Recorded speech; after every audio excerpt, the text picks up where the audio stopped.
ఇది రెండో పెళ్లి. కానీ ఇది జరగాలంటే నాకు కొన్ని కండిషన్స్ ఉన్నాయి. పాయింట్ నెంబర్ 1, మన ఇద్దరి మధ్య ఏ రకమైన సంసార బంధం ఉండదు. సారీ,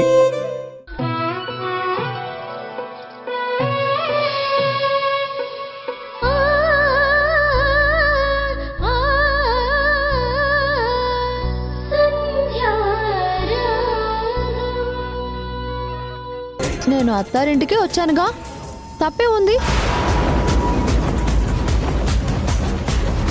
మేనత్తింటికి అత్తగారింటికి చాలా తేడా ఉంది, అది గుర్తుపెట్టుకో. నా దృష్టిలో రెండూ ఒకటే మావయ్య.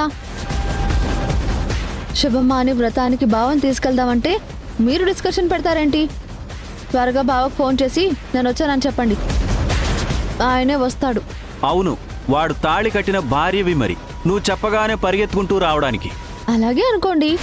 నోరు మోస్తావా? నోటికేదొస్తే అది మాట్లాడుతున్నావేంటి నువ్వు? ఇప్పటికే వాళ్ళు చాలా డిస్టర్బ్డ్గా ఉన్నారు. అనవసరంగా వాళ్ళ లైఫ్ని ఇంకా డిస్టర్బ్ చేయకు. వెళ్ళిక్కడి నుంచి. సరే, నేను వెళ్ళిపోవాలి అంతే కదా, వెళ్ళిపోతాను. నేను వెళ్ళాలంటే బావని పిలిపించు. నా వల్ల తనకి సమస్య, తన లైఫ్ డిస్టర్బ్ అవుతుందని చెప్పించండి.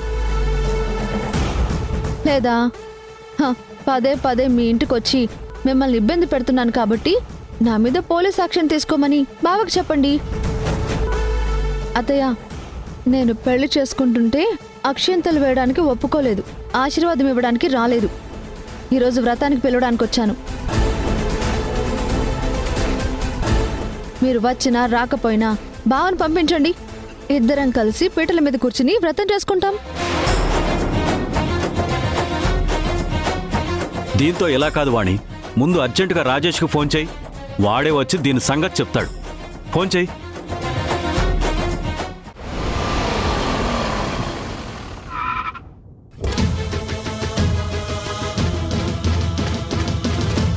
ఏ ఆశ్రమం వదిలిపెట్టకూడదు, అన్ని వెతకాలి. మా సంధ్య దగ్గరికి తన కూతుర్ని చేర్చాలి. కన్న తల్లి తండ్రి ఉండి కూడా పాప అనాథల ఆశ్రమంలో పెరగాల్సి వస్తుంది. దీన్ని తీసుకురావడానికి మౌనిక మీ ఇంటికి వస్తుంది.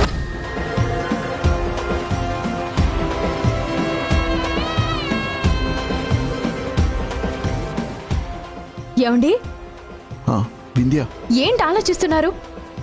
బయలుదేరిన దగ్గర నుంచి ఉలుకోలేదు పలుకోలేదు. ముందు మీరు కార్ దిగండి.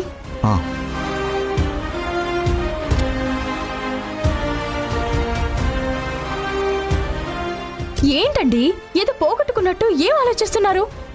అబ్బే ఏం లేదు. ఏమండి, సంధ్య దగ్గరికి తన కూతుర్ని చేర్చడం మీకు ఇష్టం ఉందా లేదా? అయ్యో, అలా మాట్లాడతావేంటి వింధ్య? లేకపోతే ఏంటండి, క్లయింట్ బిజినెస్ అని ఆలోచిస్తున్నారా? మీరు దయచేసి ఈ రోజు కూడా మొన్నట్లాగా చేయకండి. మన దురదృష్టం చూడండి, మాధవిలత దొరికినా తన దగ్గర సంధ్య కూతురు లేదు. ఇప్పుడు చూడండి, ఆశ్రమాల చుట్టూ తిరగాల్సి వస్తుంది. పదండి పదండి.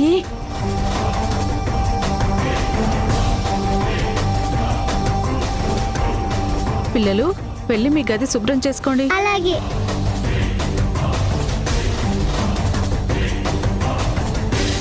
నమస్కారం అండి. నమస్కారం అండి. పిల్లలు ఎవరైనా దత్తత కావాలా? ఆడపిల్ల మగపిల్ల ఎవరు కావాలి?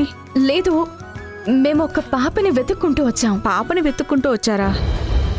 ఏ పాప? తన పేరు మాధవిలత. కొన్ని సంవత్సరాల క్రితం తను ఆశ్రమంలో అది నువ్వు చెప్పు మాధవి. నేను ఒక పాపని ఆశ్రమంలో వదిలి వెళ్ళాను. పాపని ఆశ్రమంలో ఎందుకు వదిలేసి వెళ్లారు? నా కూతురు చనిపోతే ఆ పాపని తెచ్చుకున్నాను. తెచ్చుకున్నారా?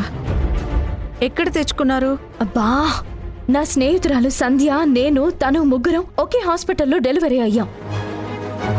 ఒక తాగుబోతు చనిపోయిన ఈ మాధవిలత కూతుర్ని సంధ్య కూతురి ప్లేస్లో పెట్టి సంధ్య కూతుర్ని తీసుకెళ్లి ఈవిడికిచ్చాడు. నా స్నేహితురాలు తన కూతురు చనిపోయిందనుకుంది. ఆ తర్వాత మాకు నిజం తెలిసి ఈవిడ్ని వెతుక్కుంటూ వచ్చాం, కానీ చాన్నాళ్ళు ఈవిడ మాకు దొరకలేదు. దొరికిన తర్వాత పాప గురించి అడిగితే పాపని ఆశ్రమంలోనే వదిలేశాను అని చెప్పింది. ఏ ఆశ్రమంలో వదిలేశారు? వైజాగ్ ఆశ్రమంలో వదిలేశాను. ఆ తర్వాత ఆ ఆశ్రమం నుంచి పిల్లల్ని వేరు వేరు ఆశ్రమాలకి షిఫ్ట్ చేశారు. మీ ఆశ్రమానికి అక్కడి పిల్లలు ఎవరైనా వచ్చారా? ఆ పాప ఆనవాళ్ళేంటి? నేను ఇనపెట్టెలో పాపని పెట్టి పక్కనే తల్లి బొమ్మల ఒక చెక్క బొమ్మను పెట్టి వదిలి వెళ్ళాను. ఇనుప పెట్టే చెక్క బొమ్మ.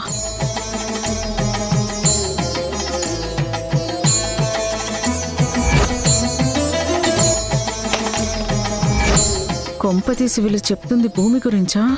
ఇప్పుడు చెప్పిన ఆనవాళ్లు గల పాప మీ ఆశ్రమంలో ఏమైనా ఉందా? ఇంతకీ ఆ పాప తల్లెవరు? నా స్నేహితురాలు సంధ్య.